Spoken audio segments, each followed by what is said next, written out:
I hope everybody's doing good out there. Just make a short video on how I install my Garmin Panoptix live scope. I have been getting some questions about it. Went at the boat ramp and stuff. Start off in the hull here. What I did was I mounted the black box to a piece of cutting board. I cut out, shaped it to the bottom of the hull, screwed it on there, and then I used zip ties just to zip tie it to the sail mast. Holds really nice, keeps it out of the water. I power my system with 3 Aqua batteries, the 10 amp.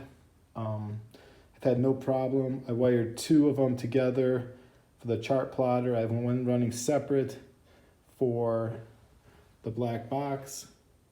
I've also removed my rod tubes on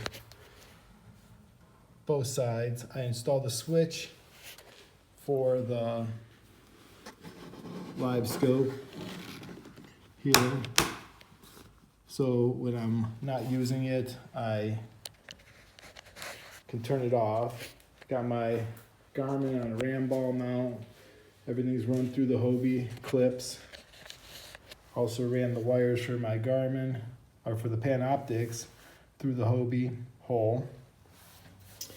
As for the mount, what I did was I took an old rod tube, Hobie rod tube I had, and I didn't like the way the ram ball looked, so what I did was I cut the rod tube in half down the middle.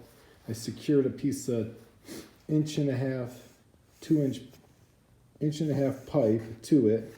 I added some couplers on the ends to give it a little more support, so when I screwed through it to the original holes, I could hide the screws. I added this little rubber grommet here, so when I rotate it down, when I show you, it'll not rub on the side of the hull.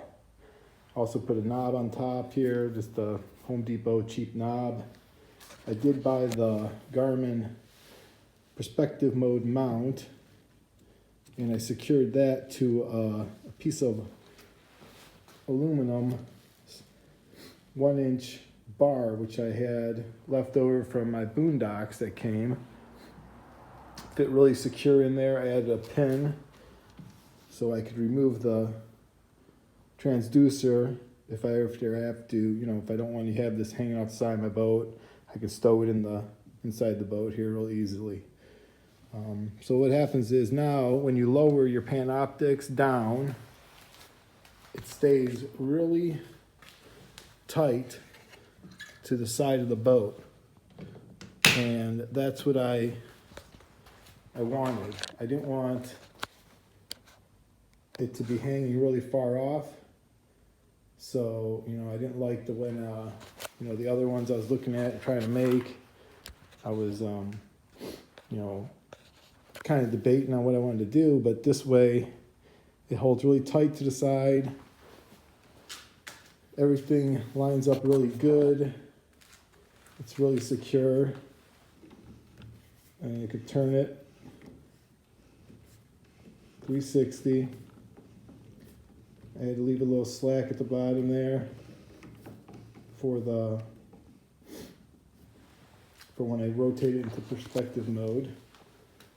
I added a little screw here. It's a little insert to tighten it up a little bit, because every once in a while, you want this thing, it's really loose, so I figured this way it gives it a little bit of resistance. I had a little rubber grommet on top here just to cushion it a little bit.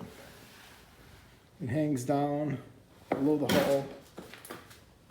hull, perfect, so it doesn't hit. Clears everything, rotates really nice. Had it out on the water the other day. Worked really good.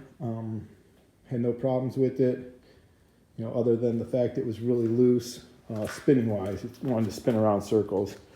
So that's when I added the little screw there in the top.